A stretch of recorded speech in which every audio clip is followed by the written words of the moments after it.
We are fortunate to have one of Colorado's top tax policy educators here to help us better understand Proposition CC and DD. And as I mentioned earlier, she's also going to talk about Vision 2020, which is a network of organizations and individuals that are looking for ways to improve state fiscal policy. Carol is the executive director of the Colorado Fiscal Institute. She's a lawyer by training, but she's been involved in research, policy, and advocacy community in Colorado for more than 15 years. She is an expert on TABOR, the Taxpayer Bill of Rights, and is invited to speak about TABOR to groups across the country. The Colorado Fiscal Institute is based in Denver with a staff of 9. They focus on state and federal budget and taxes, TABOR and state constitutional issues, immigration, education funding, and economic prosperity. So we'll begin with Carol's presentation now, and about 12:45 she will stop her presentation and we will entertain questions from the audience for the next 15 minutes. And then after 1 o'clock, she will be around for another 15 minutes to interact and answer questions individually with members of the audience. So let me turn it over to Carol.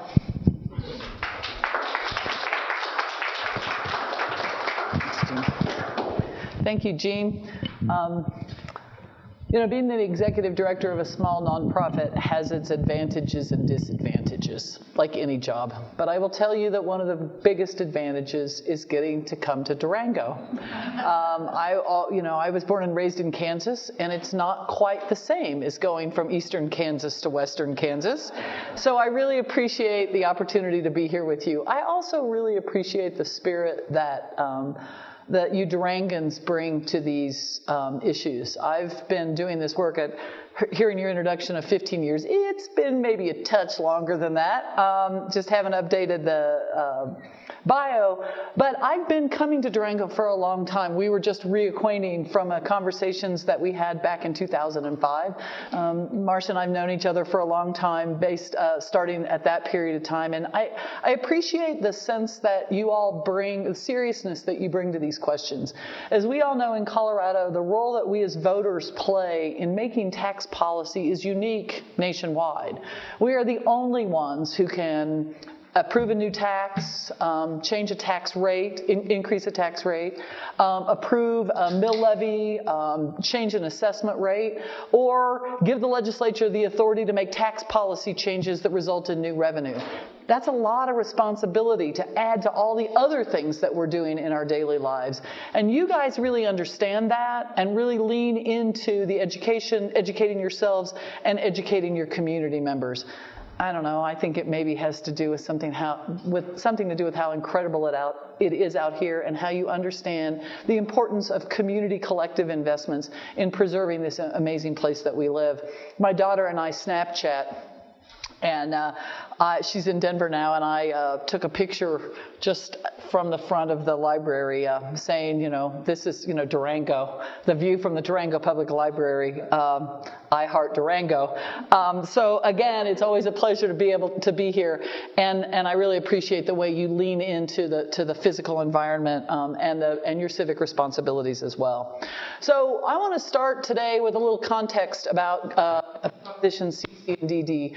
Colorado is one of the best economies in the country. I'm not going to read these slides to you. I will make them available if you're interested. But basically, by any measure, whether it's unemployment or employment, whether it's household income, whether it's housing value, or the number of people that are coming here, all different and separate measures of economic vitality, Colorado ranks at the top. I'm sure many of you saw that U.S. News & World Report ranked us as the best economy in the country not long ago. That comes with all kinds of consequences, as we all understand. And it's just interesting to me as a fiscal person how it is that we have such a great economy, yet we don't make the kinds of public investments that would reflect the economy that we have. And so I'm going to set a little bit of that context for you next. Sort of how do we rank? Where are we in public investments as a way to establish why it is that we're even voting on these issues in 2019? So the economy is great, but state spending is suppressed. In schools, in 1993, Colorado ranked 23rd in the country in investments in education per pupil. We dropped to 39th by 2005. If you look at K-12 spending per $1,000 of income, i.e. a measure of how much money we have, we rank 48th in the country. And as I mentioned above, if you look at K-12 spending per pupil, we're around 39th. Now, the legislature in the past legislative session, maybe in part to some of the great advocacy that was happening at the Capitol building, but they did a really good job of increasing investments in education. As there was more money available, they put the money where priorities are, I think where the priorities of the state are, and they put an additional $150 million beyond simply keeping up with inflation into the school finance formula. But the news is that even with that additional investment, our spending is about $550 million below where it would be had we simply kept up with inflation since 2000. That was the Amendment 23 that we adopted. We as voters put into the Constitution in 2000 that said that per pupil funding should keep up with inflation. For a variety of reasons that I won't have time to talk about today, there were ways that there were limitations on that guarantee.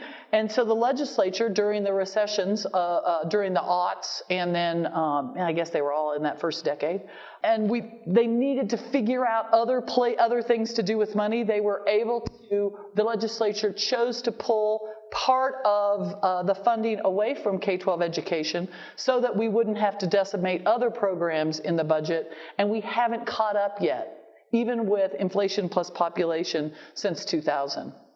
Here's something that makes me super sad. I have a friend who works in school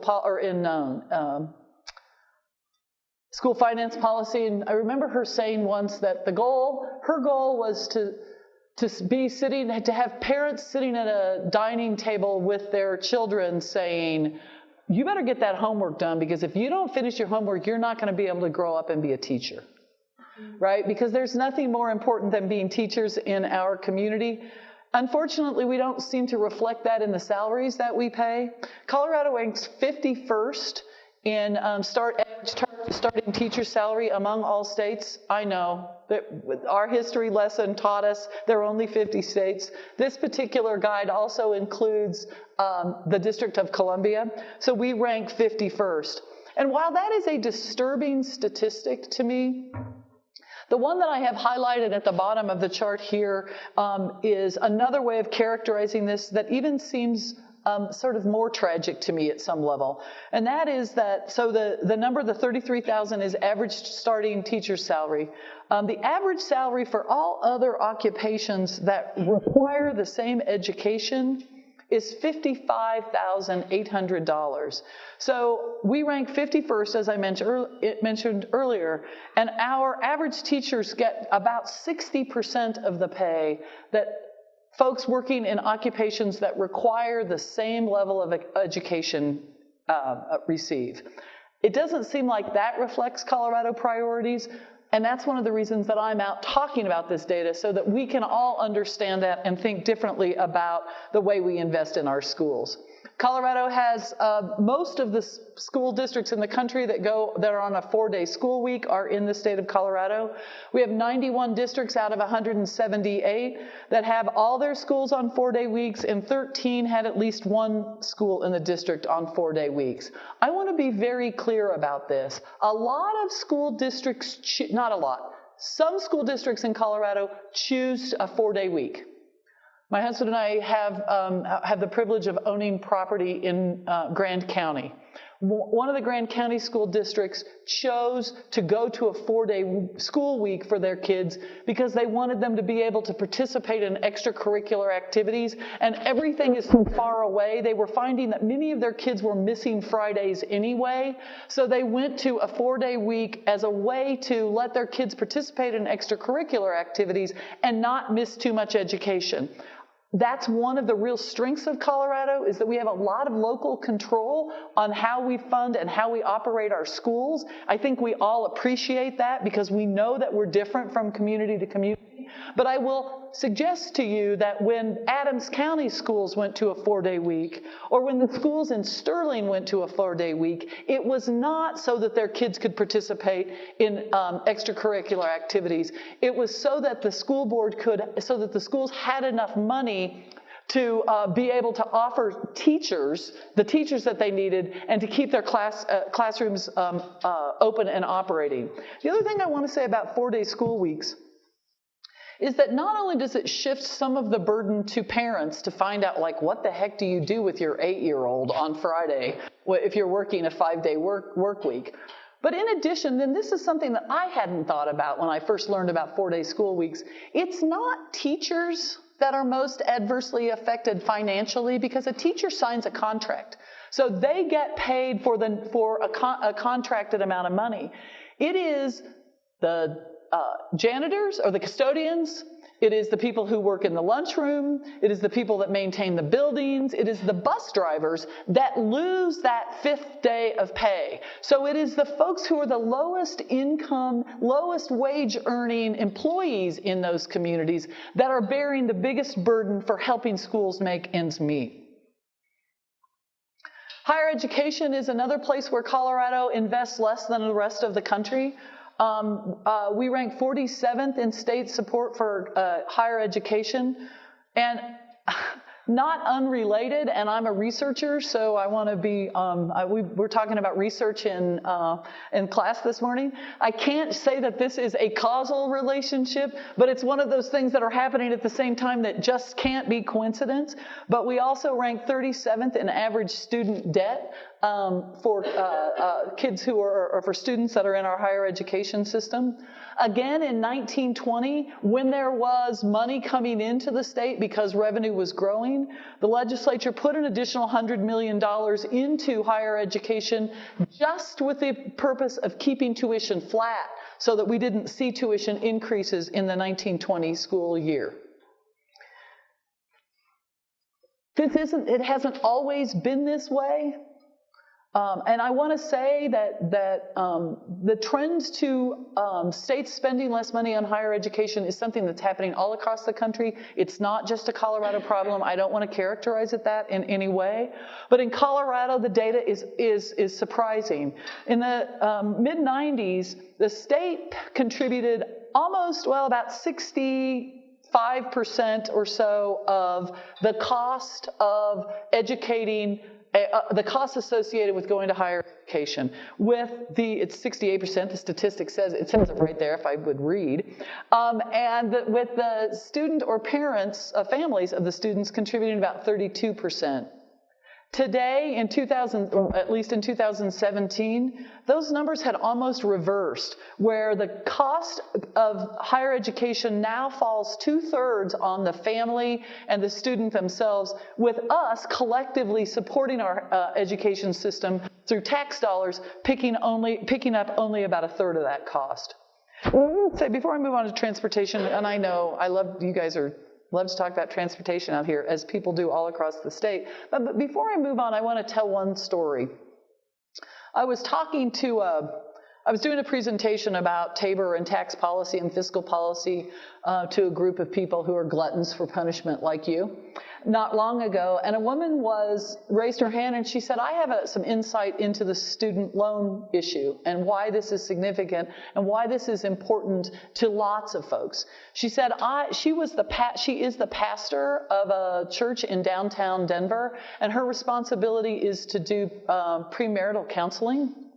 And she said, it used to be nobody ever talked about student debt. I didn't know anything about loans and student loans and where it was coming from.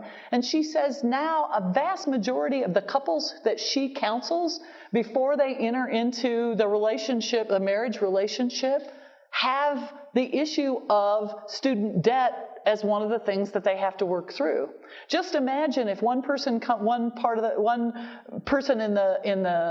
couple comes in with $150,000 debt, and the other person is in a position where they don't have any college debt. I mean, we all know, because most of us have been in relationships, that money's kind of one of those places that you bump up against each other anyway.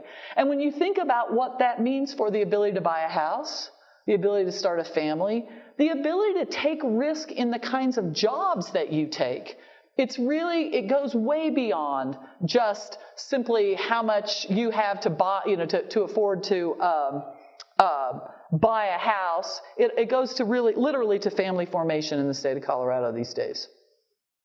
Transportation. Since 1991, things have grown a lot in the state. Again, I'm not going to read all these statistics to you, but the one that I think is significant, that most significantly comes out to me, is vehicle miles traveled have increased at 82%, and the CDOT budget, or the dollars that are raised and devoted to paying for transportation, has only increased by 31%. Part of that has to do with the fact that the primary source of funding transportation in the state of Colorado is the gas tax. We haven't raised our gas tax in Colorado since 1991.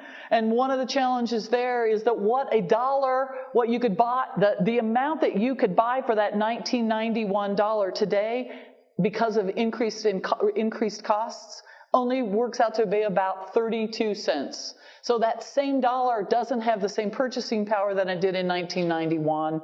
And that's one of the reasons we're seeing a transportation system that is under challenge. Part of that, too, is there's just a lot more of us driving vehicles. I put this chart at the bottom of this graph. I included it for a very specific reason.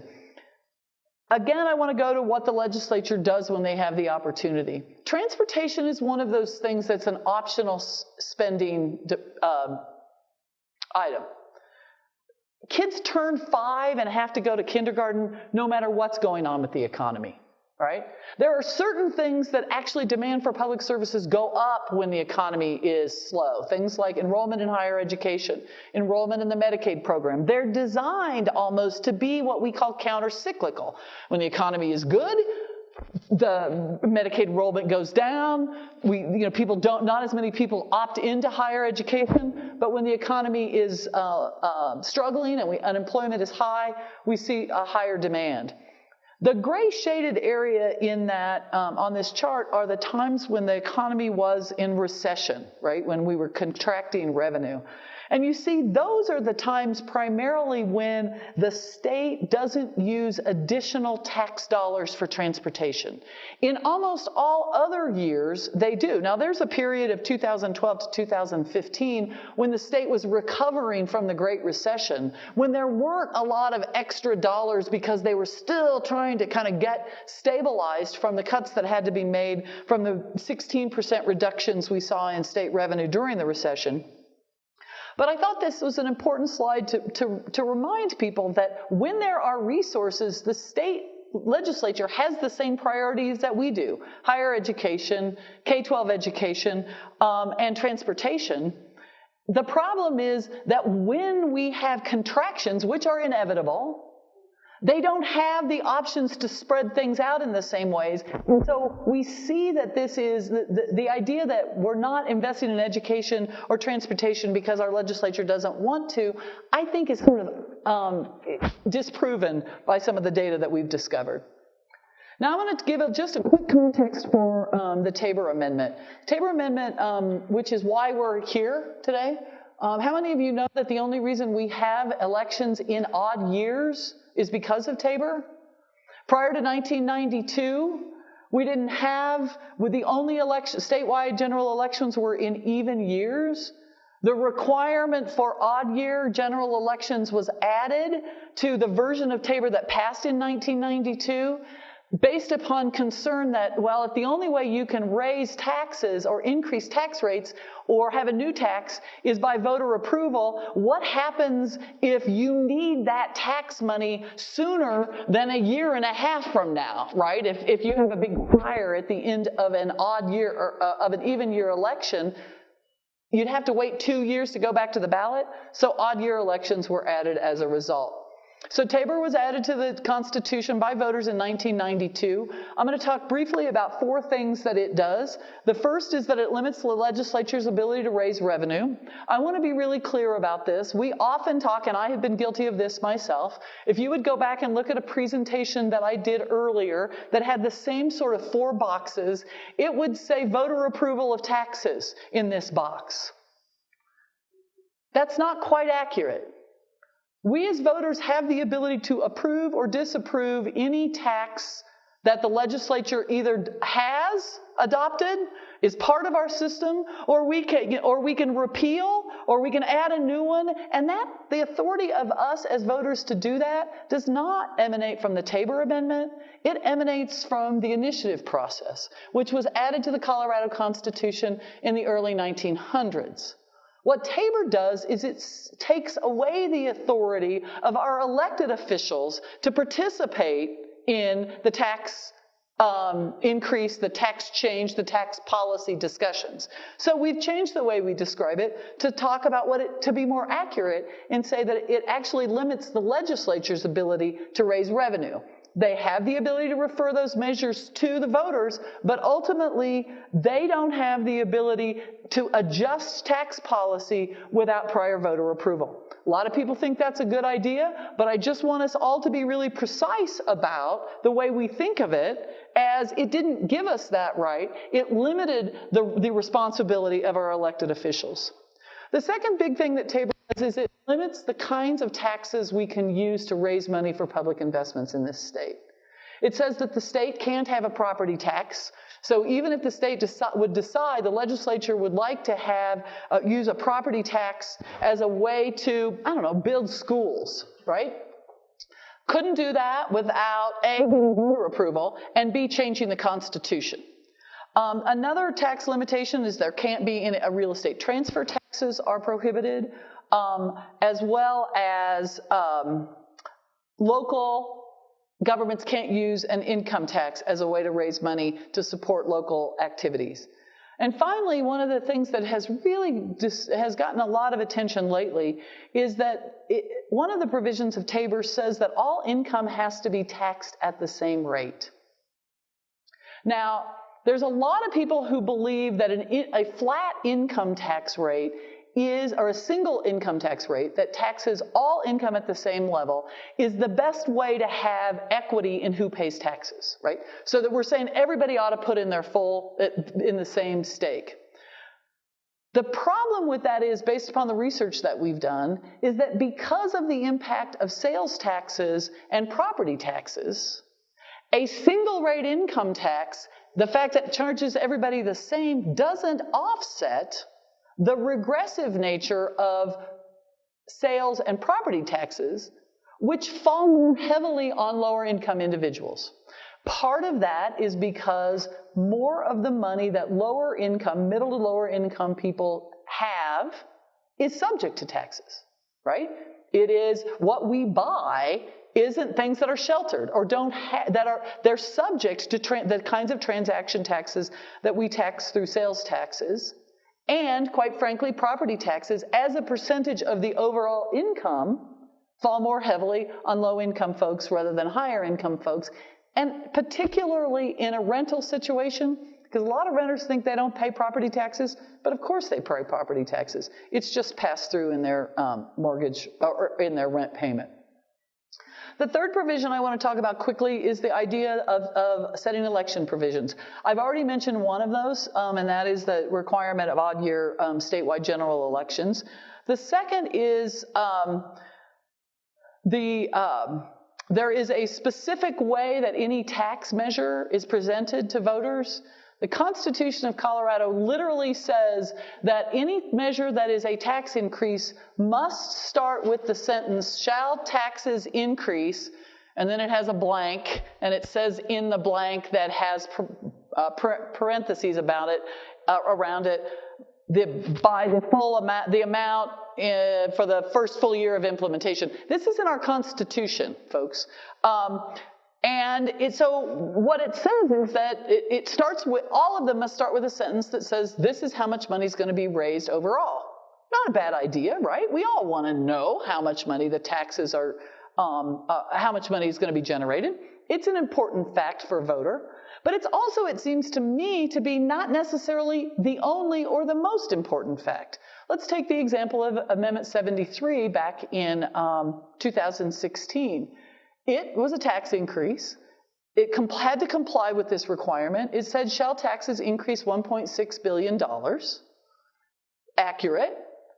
But only 8% of Colorado voters were going to see an increase in their income tax, because it was a graduated income tax. It changed the Constitution and imposed the new tax rates on only the highest income brackets.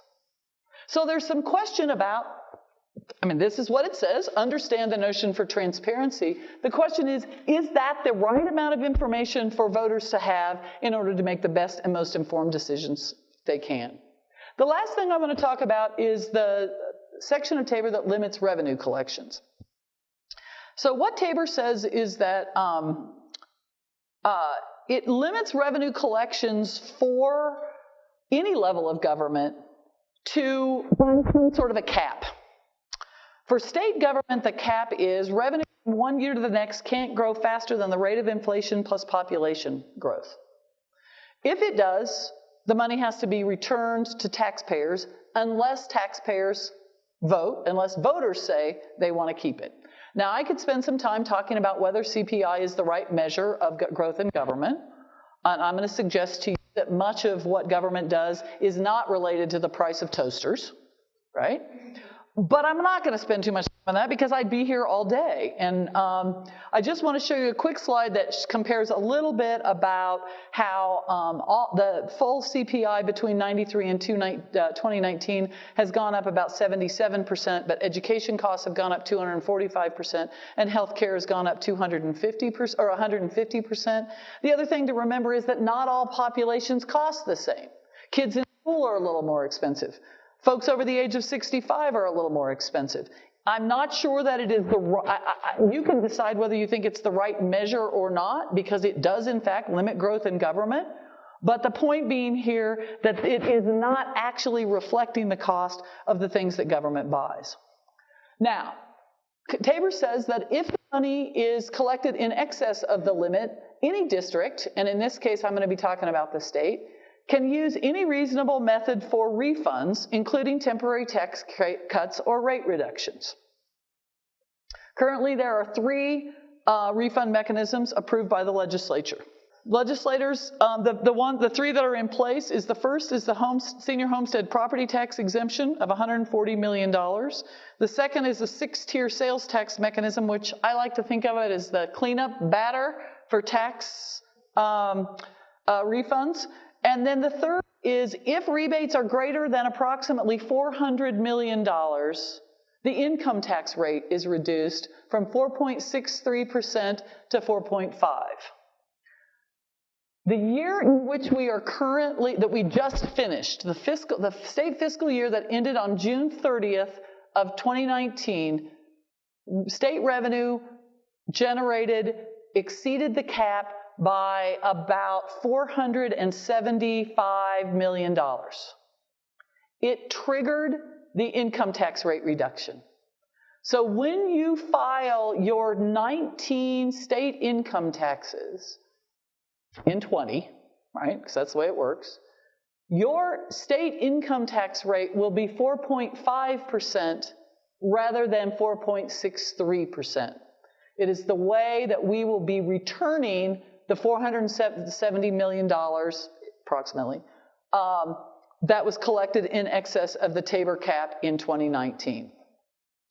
I'm going to talk a little bit more about that in a minute, but I want to go back up to the senior homestead property tax exemption for a minute to make it clear that it gets funded whether there's a Tabor rebate or not. If we don't exceed the cap, it's just funded out of under the line general fund. If we do exceed the cap, it's the first $140 million of Tabor rebates. Okay? This is all context. I swear I'm going to get there in a minute. So I just wanted to be sure that I pointed out that in the 2018-19 rebate distribution, the one I just talked about where we lowered the income tax rate, it is a very upside down distribution. The way the numbers work, when we reduce our single rate income tax by any amount, doesn't make any difference what the amount is. But when we reduce the income tax rate, the dollar amount that goes to the highest income earners is equal, the highest 1% income earners is equal to the dollar amount that goes to the bottom 70%. That's just because of the way income is distributed and the way the math, it's just the math of an across-the-board formula. So as you can see, that for a person with adjusted gross income of $20 or $20,000, they'll save $6 in in-state income taxes because of the reduction. And for somebody making $1 million a year, they will be saving a little over $1,100. It's also important to remember with using this mechanism, 25% of Colorado taxpayers don't get any dollars because they have no income tax liability whatsoever. And if you give it back as a reduction in income tax rate, if you don't have any liability, you don't benefit from it. That's just where we are in 2019 based upon current limits. I'm going to skip over that. I want to go to Proposition CC because that's what we're supposed to be talking about. So the Proposition CC is on the ballot in November because it has the Tabor context of voters being asked to approve keeping revenue above the cap. It allows the state beginning in fiscal year 20 to keep and use all the revenues collected under current tax rates. It is not a tax rate increase. It is not a tax increase. We can have a long semantics discussion about what constitutes a tax increase. No rates are going up. Nobody's expected to pay more than they would have expected but for the Tabor cap. And so that's the overall provision. Here's the language that you will be seeing on your ballot. Remember what I said about one of those Tabor obligations? If it was a tax increase, it would have to start with the language, shall taxes increase? It starts instead with language that says without raising taxes. I think that this is it's important, and I wanted everybody to see this language because I think it sort of indicates a pretty accurate description of what's happening, at least from the legislative perspective. How will the retained money be used? In addition to the language I just showed you to better fund public schools, higher education, roads, bridges, and transit, there's a separate statute that divides the retained money equally among those three authorized uses. So it's about $260 million that the state's is estimated to keep in fiscal year 21, which is the year we're in now. That $260 million would be divided evenly among public schools, higher education, roads, bridges, and transit. One of the things that a lot of people don't know about a Proposition CC is that even within those uses, it is restricted to one-time usage, right? Because this is money we don't always get. We only get it when the economy is growing faster than inflation plus population, right? And so it's not built into base budgets because if it was, it would guarantee as soon as we hit the next recession, those base budgets would guarantee that they would have to be reduced. So some people say, well, then how is that going to help problems with things like teacher salaries? I've heard a lot of school district folks talking about bonuses. Remember, that you can do that in a one-time thing. You'll get a bonus this year because we're getting this additional revenue. The other thing to remember, there's a lot of one-time things that are going on in schools every day that would help with classrooms, so that improving technology, buying new computers and textbooks, things that can be used in a one-time way. But this is a fiscally prudent, in my view, way of limiting so you don't build it into the base. That's one of the concerns we hear frequently, is that you put it in the base, and as soon as the economy turns down, it has to be reduced. So you've got, it's not a real solution. I will say I just saw yesterday was the kickoff of the Yes on Prop CC campaign. And I've seen the No on Prop CC campaign quite a bit. They've been pretty active over the last few months. Their arguments are that this money should better be used. It's better used by taxpayers. The government has no end to the amount of money that it would like. to have. They say in their propaganda, I'll use the same term when I talk about the pro stuff because it's all propaganda. They also suggest that government doesn't say what they did with the money from Prop CC. So those are some of the arguments we hear on the no side. The yes side kicked off their campaign yesterday, and the propaganda that they're promoting suggests that let's start to fix things. And I think that's a really important thing to remember. This is not a solution to the problem that we have in funding. There is not enough money here. $260 million is not enough to even get us back in 1 year to where we were if we had kept up with inflation plus population. $260 million, or a third of it, is not going to guarantee that we can bond major highway improvements. But what it does do is it allows the legislature to continue to have those resources that go up and down to smooth out funding for programs throughout an economic cycle, and starts to create an opportunity where they can benefit, where we can benefit as citizens from the dollars that we generate because of growth, both economic and demographic. This is the chart that talks about, as I said, it's about $264 million that would be for the next rebate. Here is rebates that would be foregone if CC passes. So depending if you're making median household income in the state of Colorado, that would put you in the $41,000 to $87,000 category. Median household income right now is about $70,000 a year.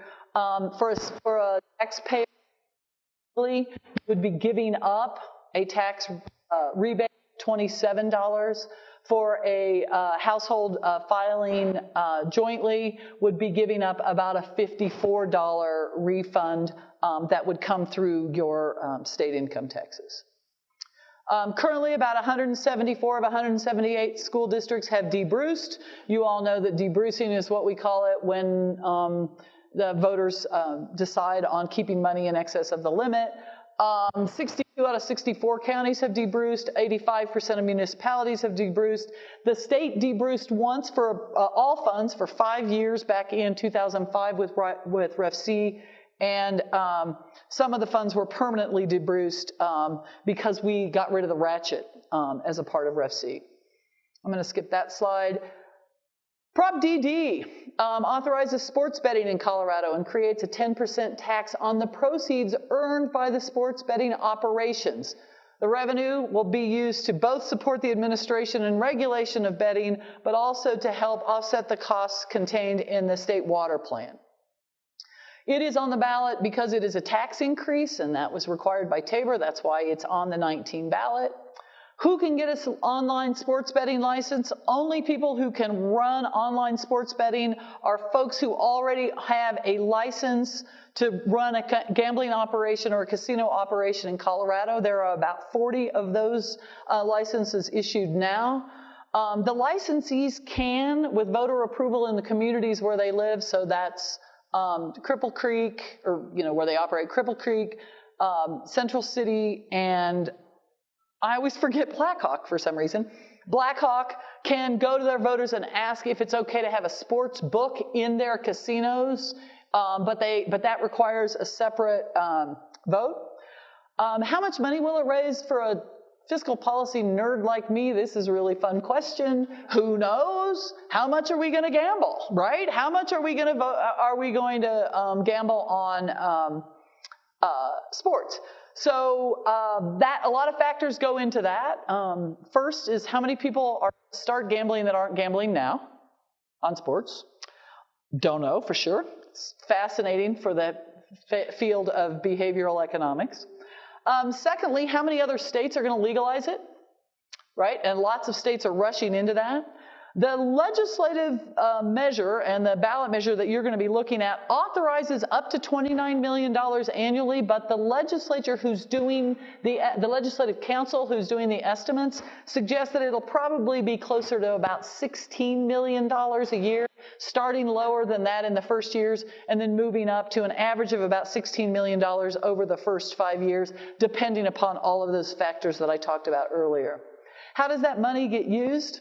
Well, there's a distribution formula in the legislation. About $1 million goes to what's called the Hold Harmless Fund. I love this so much.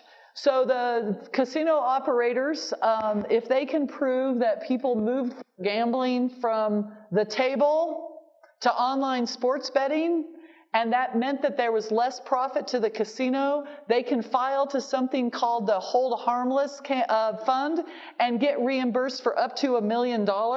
Don't you wish you had that kind of power?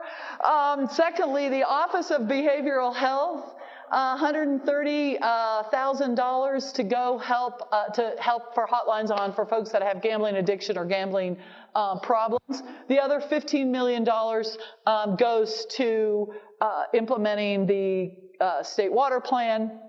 Decisions about how that money will be allocated will be made by the Colorado Water Conservation Board. Jean mentioned that there's an organization called Vision 2020 that's working on a next step on fiscal reform.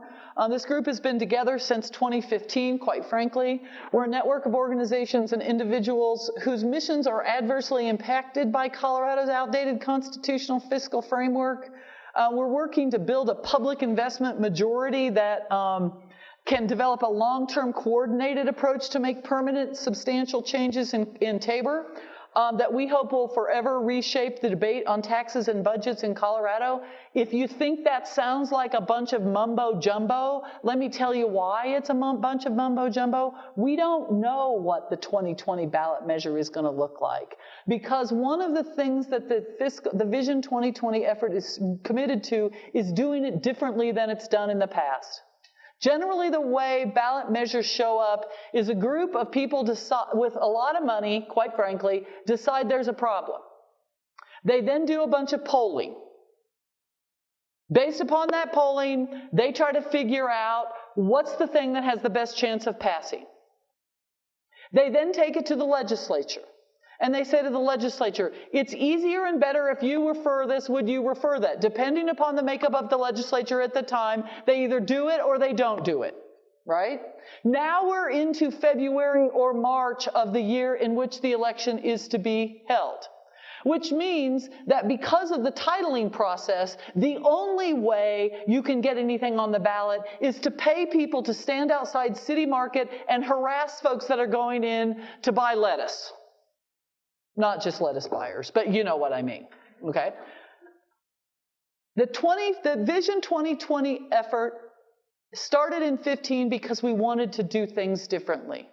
We realized that we haven't been successful in that model, and that primarily one of the reasons is because we have been dependent upon somebody having the millions and millions and millions of dollars that it takes to implement a last-minute campaign. There's been a team of folks working, and flip to my next slide. The policy team has been working for almost 2 years, identifying options that could be put on the ballot to address some of our concerns, some of the concerns that the network organizations have. We've been working through a communications team to try to increase the understanding that public investments build the thriving communities that we all want to live in. I mean, libraries don't just fall from the sky, right? They're tax dollars that come in to buy libraries and mental health centers and roads and schools, et cetera, et cetera. And then we have an outreach team that's been working to bring new people into the effort. The policy team will soon be launching a way for you all to be engaged, and this is what I mean about doing things differently. The way that this is going to happen is when the voters of Colorado feel like it's something they want and something they understand and something they can work on behalf of, not something being done to them by somebody else. And we believe the first step in that process is to engage as much opinion and input early as we can in the process. So I'm going to be sending to Jean in a few days a tool that will allow you to evaluate the proposals that the Vision 2020 policy team has come up with. We will be in this tool, it's an online tool, we will be asking you to identify, like, how the heck did you get a hold of this? So you'll say through League of Women Voters, La Plata County. Gene, whatever, we all know Gene, right? You will then be asked to evaluate 3 separate strategies. One is a repeal Tabor strategy. One is a repeal and replace Tabor strategy. And another is a strategy to increase revenue through a graduated income tax. You will be asked to evaluate each of those. Which of those, if any, do you like? Which do you prefer among those 3? And then there will be some actual specific language that we will ask you to be weighing in on. All of that will be brought back to the Vision 2020 team to sort through what's possible legally, what's possible public opinion-wise, and then our goal is to file a measure or more than one measure in November to start through the process so that we have the full 6 months to collect signatures so that people will be, it won't be at bugging people at City Park necessarily. Some people like to do that, but it will be asking each of you to carry petitions, talk to your friends and neighbors, knock on doors of folks that you know, take it to your book club, take it to your church or synagogue, take it to your hiking, whatever the heck you folks do out. I always hate to even talk about physical activity out here. You guys are always just like kill the rest of us about that. So I'm sure you're doing something outdoors. Like take people, ask your friends and relatives to make sure that what we're doing really reflects the desires, passions, and the vision for what people want in Colorado.